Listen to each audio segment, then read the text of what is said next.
السلام علیکم، جمعہ مبارک آپ سب کو۔ تو آئیے آج ہم اپنی صورت شروع کرتے ہیں۔ بسم اللہ الرحمن الرحیم۔ وقلنا یا آدم اسکن انت وزوجک الجنة وكلا منها رغدا حيث شئتما ولا تقربا هذه الشجرة فتكونا من الظالمین۔ شروع اللہ کے نام سے جو بڑا مہربان نہایت رحم کرنے والا ہے۔ اور ہم نے کہا اے آدم، رہو تم اور تمہاری بیوی جنت میں اور کھاؤ اس میں سے بافراغت جہاں سے چاہو، مگر اس درخت کے قریب مت جانا ورنہ تم ظالموں میں سے ہو جاؤ گے۔ سوال پیدا ہوتا ہے کہ جنت کون سی ہے؟ اکثر حضرات کے نزدیک یہ جنت کہیں آسمانوں ہی میں تھی اور آسمان ہی میں حضرت آدم علیہ السلام کی تخلیق ہوئی۔ البتہ یہ سب مانتے ہیں کہ یہ جنت الفردوس نہیں تھی، جس میں جانے کے بعد نکلنے کا کوئی سوال ہی پیدا نہیں ہوتا۔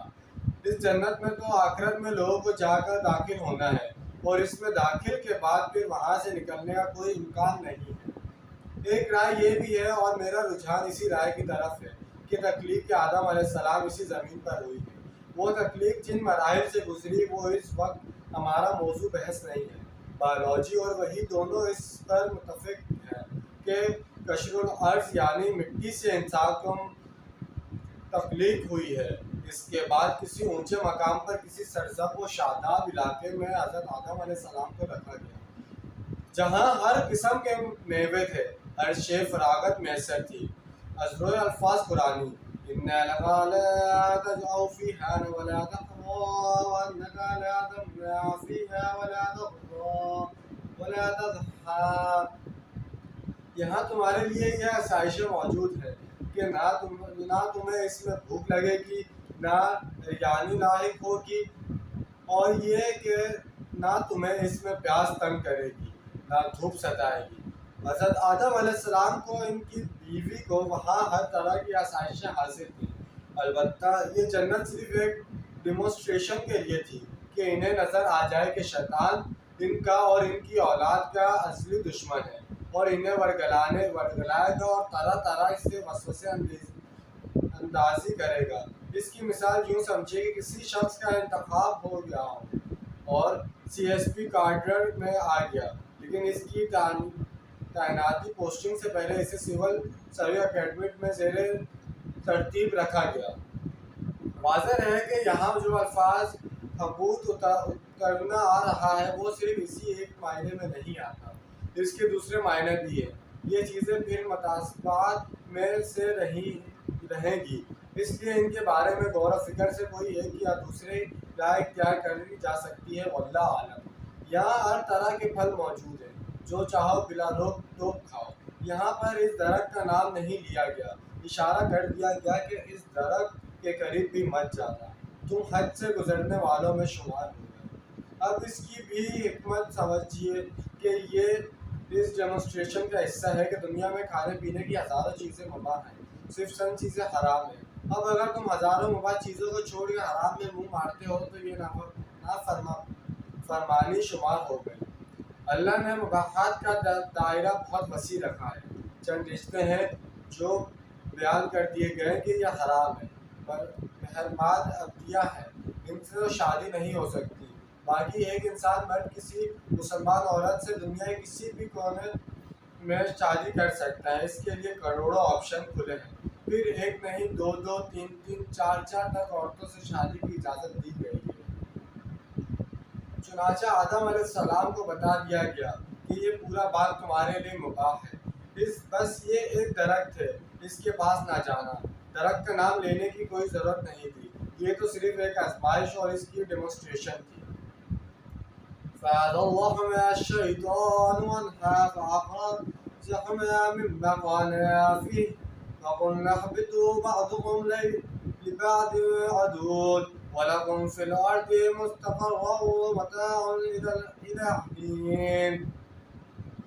پھر اصلاح دیا ان دونوں کو شیطان نے اس درخت کے بارے میں تو نکلوا دیا ان دونوں کو اس کیفیت میں سے جس میں وہ تھے، اور ہم نے کہا تم سب اترو، تم ایک دوسرے کے دشمن ہو گئے۔ اور تمہارے لیے اب زمین میں ٹھکانا ہے اور نفع اٹھانے کے لیے ایک خاص وقت تک۔ اس کی تفصیل سورہ طٰہٰ میں آئی ہے کہ شیطان نے انہیں کس طریقے سے پھسلایا اور انہیں اس درخت کا پھل چکھنے پر آمادہ کیا۔ وہ کیا کیفیت تھی کہ ان کی کہ نہ کوئی مشقت ہے نہ کوئی محنت ہے اور انسان کو ہر طرح کے اچھے سے اچھا پھل مل رہا ہے، تمام ضروریات فراہم اور خاص خلاعت فاخرہ سے بھی نوازا گیا ہے، جنت کا خاص لباس عطا کیا گیا ہے، لیکن اس کیفیات سے نکال کر انہیں کہا گیا کہ اچھا اب جاؤ اور زندگی کے طلب و حقائق کا سامنا کرو۔ یاد رکھنا کہ شیطان تمہارا اور تمہاری نسل کا دشمن ہے اور وہ تمہیں پھسلائے گا جیسے آج پھسلایا ہے۔ تم اس کی شرارتوں سے ہوشیار رہنا۔ یقیناً شیطان تمہارا دشمن ہے، اس لیے تم بھی اسے اپنا دشمن ہی سمجھو، لیکن اگر کچھ لوگ اسے اپنا دوست بنا لیں اور اس کے ایجنٹ اور کارندے بن جائیں تو یہ ان کا اختیار ہے جس کی سزا انہیں ملے گی۔ نوٹ کیجئے یہاں جمع کا صیغہ آیا ہے کہ تم ایک دوسرے کے دشمن ہو گئے، اور تو ایک دشمن تو شیطان اور آدم اور ذریت آدم کی ہے، جبکہ ایک اور دشمنی انسانوں میں مرد اور عورت کے مابین ہے۔ عورت مرد کو پھسلاتی اور غلط راستے پر ڈالتی ہے اور مرد عورت کو گمراہ کرتے ہیں۔ قرآن مجید میں فرمایا گیا ترجمہ: اے اہل ایمان، یقیناً تمہاری بیویوں اور تمہاری اولاد میں تمہارے دشمن ہیں، ان سے ہوشیار رہو، کہیں ان کی محبت تمہیں راہ حق سے منحرف نہ کر دے۔ شوہر ایک اچھا کام کرنا چاہتا ہے لیکن بیوی رکاوٹ بنتی ہے، یا بیوی کوئی ایک اچھا کام کرنا چاہتی ہے تو شوہر رکاوٹ بن گیا، تو یہ محبت نہیں عداوت ہے۔ اب زمین تمہاری جائے قیام ہے اور یہاں ضرورت کی تمام چیزیں ہم نے فراہم کر دی ہیں، لیکن یہ ایک وقت معین تک کے لیے ہے، یہ ابدی نہیں ہے۔ ایک وقت آئے گا کہ ہم یہ بساط لپیٹ دیں گے،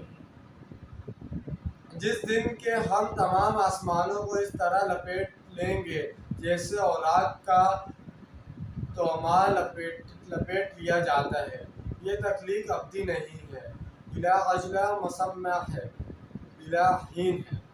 تو جیسے کہ آج ہم نے 2 آیات کا ترجمہ اور تفسیر بیان کی ہے، اس میں بتایا گیا کہ شیطان، پہلے یہ بتایا گیا کہ اس کے اندر کہ حضرت آدم علیہ السلام کو ان کی بیوی کو جنت میں رکھا گیا، اور وہ جنت تھی وہ جنت فردوس نہیں مانی جاتی کہ جنت فردوس میں، کیونکہ جو ایک بار جائے گا وہ اس میں سے واپسی نہیں آ سکتا، اور اس میں انسان آخرت میں ہی جائے گا۔ اس لیے یہ کوئی ڈیمونسٹریشن کوئی جنت مطلب اللہ تعالیٰ نے بنائی تھی یا دنیا میں ہی کہیں بنائی تھی، کہ پہاڑی علاقے میں سرسبز جگہ پہ کہ جہاں ان کو رکھا گیا کہ ان کی آسائش کے لیے ہر چیزیں ہر پھل وہاں پہ موجود تھا کہ وہ آرام سے کھا پی سکتے ہیں، وہاں پہ اپنا گزر بسر کر سکتے ہیں، لیکن ان کو ایک درخت سے دور رہنے کا کہا گیا تھا۔ اب اس درخت کا نام اس میں نہیں بتایا گیا کس چیز کا تھا، وہ بھی ایک طرح کا ان کا امتحان تھا کہ اس درخت سے ان کو دور رہنا ہے۔ تو یہ ان کا ایک امتحان تھا جس میں شیطان ان کے دل میں وسوسے ڈال رہا تھا، خیالات پیدا کر رہا تھا کہ یہ جو درخت ہے اس کا پھل بہت زیادہ مطلب اچھا ہوگا، بہت اچھا ذائقہ ہوگا، تم کھا کے چکھ کے دیکھو۔ ان کو الگ الگ طریقے سے اس پھل کو کھانے کے لیے وہ اکسا رہا تھا، اور وہ اپنے اس مشن میں کامیاب ہو گیا تھا۔ جب انہوں نے پھل چکھ لیا تو اللہ تعالیٰ نے ان کو جنت میں سے، وہ جس جنت میں ان کو ڈالا تھا وہاں سے ان کو نکال کے دنیا میں بھیج دیا۔ جب یہ لوگ دنیا میں آئے تو یہاں پہ ان کو مطلب بہت زیادہ مشکلات پیش آئیں گی، لازمی ہے، وہاں پہ ان کو ہر جگہ ہر چیز کی سہولت موجود تھی۔ جب ان کو دنیا بھیجا گیا یہاں ان کو کسی چیز کی سہولت موجود نہیں تھی، یہاں ان کو جو کچھ بھی کرنا تھا وہ اپنی محنت سے کرنا تھا، وہاں پہ ان کو کوئی محنت کرنے کی ضرورت نہیں تھی، وہاں ہر ایک چیز ان کے لیے تھی۔ تو جب ان کو دنیا میں بھیجا گیا پھر یہ پریشان ہو گئے کہ ہم نے کون سی غلطی کر لی۔ تو اس کے بعد آنے والی صورتوں میں مطلب آنے والی جو آیت ہے، اس سے اگلی جو آیت ہے اس میں بتایا جائے گا کہ جب ان کو دنیا میں بھیج دیا گیا تو انہوں نے توبہ کس طرح کی، کیونکہ اس ٹائم ان کو نہیں پتا تھا توبہ کیسے کرتے ہیں۔ پھر اللہ تعالیٰ رحیم ہے، انہوں نے توبہ کا ذریعہ بھی انہیں بتایا، پھر ان کو معاف بھی کیا۔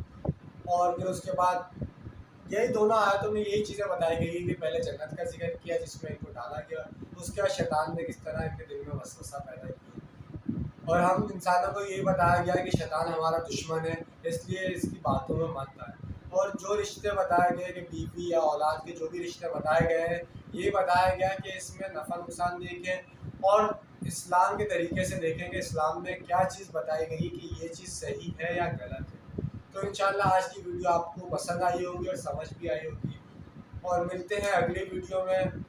آپ سب کا بہت زیادہ شکریہ، اور چینل کو سبسکرائب لازمی کیجیے گا تاکہ آنے والی ویڈیو سے آپ لازمی جڑے رہیں۔ انشاءاللہ ملتے ہیں اگلی ویڈیو میں۔ اللہ حافظ۔